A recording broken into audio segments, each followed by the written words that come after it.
Hello, welcome to the digital class. Another aspect of challenge of nation building. In this chapter, we all are going to go through reorganization of states. Nation building is an ongoing process.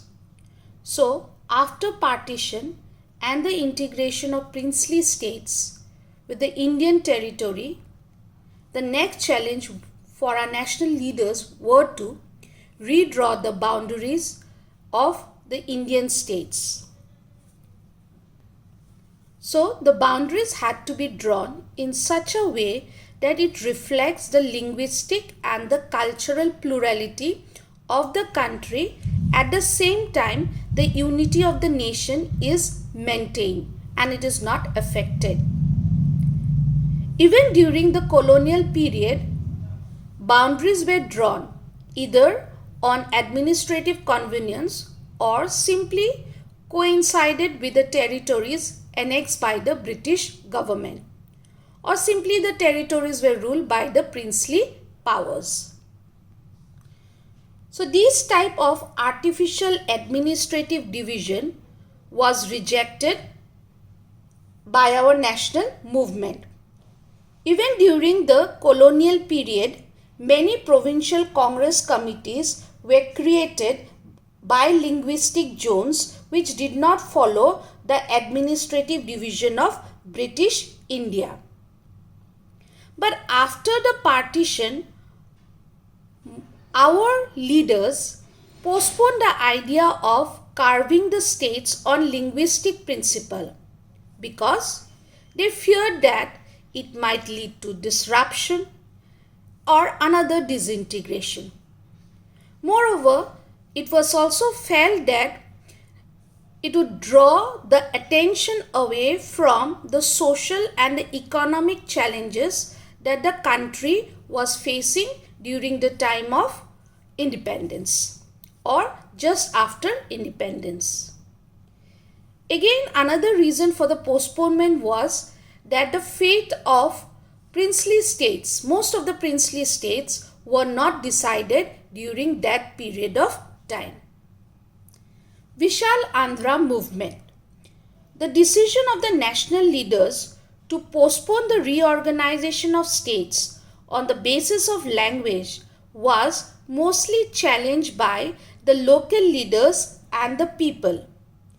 Soon protests began in Telugu speaking areas of the old Madras province, which included present-day Tamil Nadu, parts of Andhra Pradesh, Kerala and Karnataka. The Vishal Andhra movement, a movement that was for a separate Andhra was called, demanded that the Telugu speaking areas should be separated from the Madras province of which they were a part and be made into a separate Andhra province. Nearly all the local political forces in the Andhra region were in favor of linguistic reorganization of the Madras province. The movement gathered momentum as a result of government's vacillation. Poti Srimalu, a senior veteran Congress leader and a Gandhian, went on an indefinite fast that led to his death after 56 days.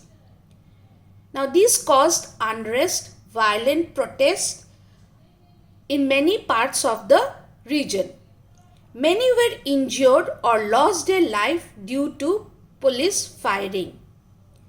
In Madras, several Telugu legislators resigned in protest. Finally, the Prime Minister announced the formation of a separate Andhra state in December 1952. So, Andhra Pradesh is the first state of independent India which was formed in the year 1952. State Reorganization Commission.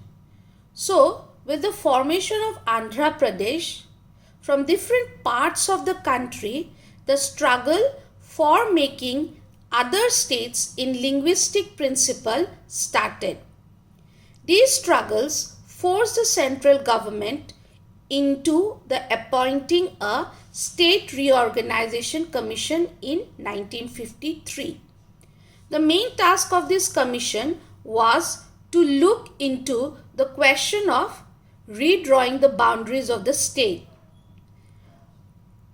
The commission in its report accepted that the boundaries of the state should reflect the boundaries of different language. Based on the report, the State Reorganization Act was passed in 1956, which led to the creation of 14 states and 6 union territories.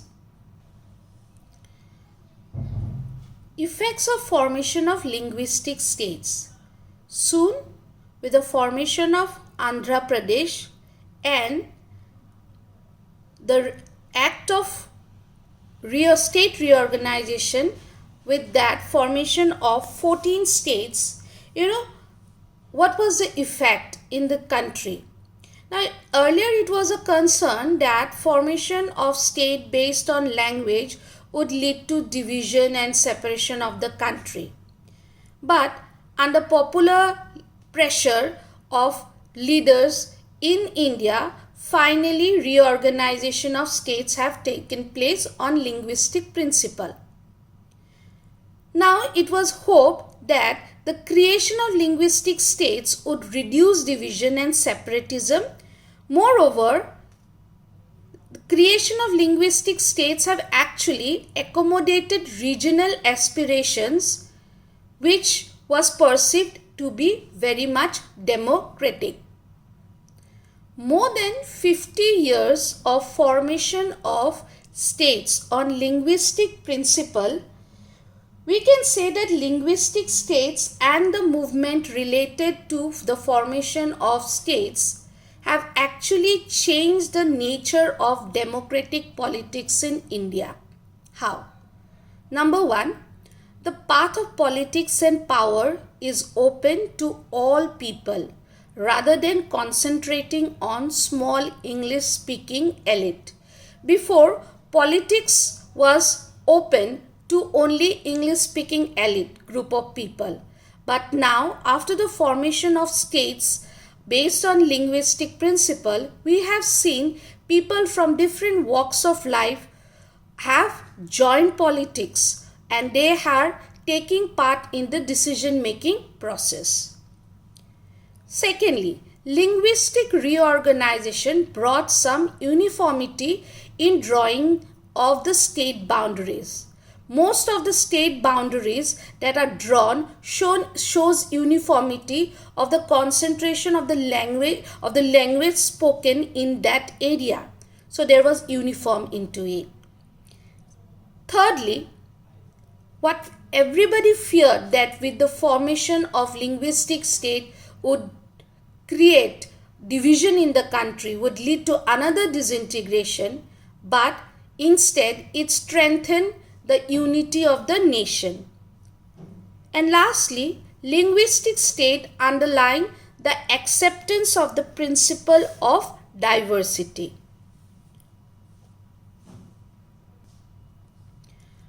So, formation of linguistic states did not mean that all the states became linguistic states very soon.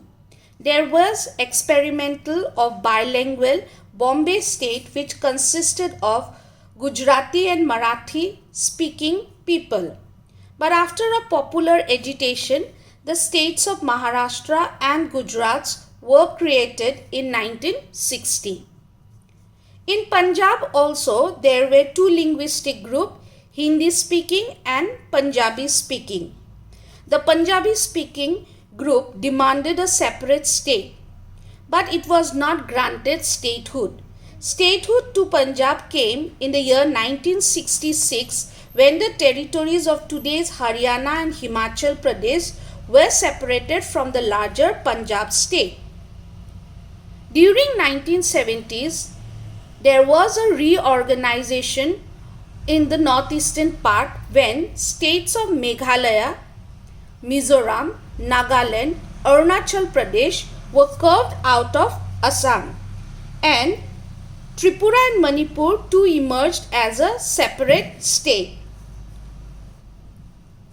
In the later years, we have seen the creation of states not only on linguistic principle, rather we have seen the creation of state on regional cultural diversity, or there was a complaint or movement of non-development in the region and there was a demand for a separate state. So in the year 2000, Jharkhand, Chhattisgarh and Uttaranchal were carved out. Jharkhand was carved out of Bihar, Chhattisgarh was carved out of Madhya Pradesh and Uttaranchal from Uttar Pradesh.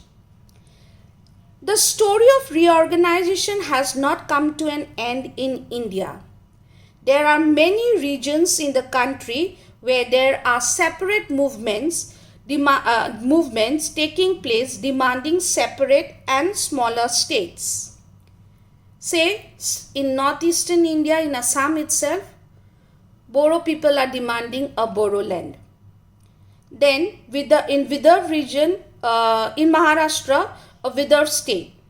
Haryat Uttar Pradesh in western region of Uttar Pradesh, and Gorkhaland by the Gorkhas in West Bengal.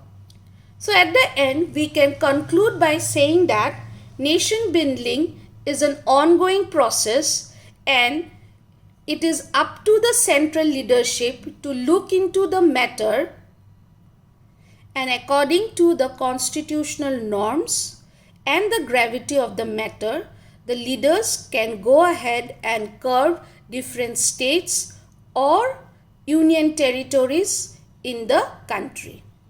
Thank you.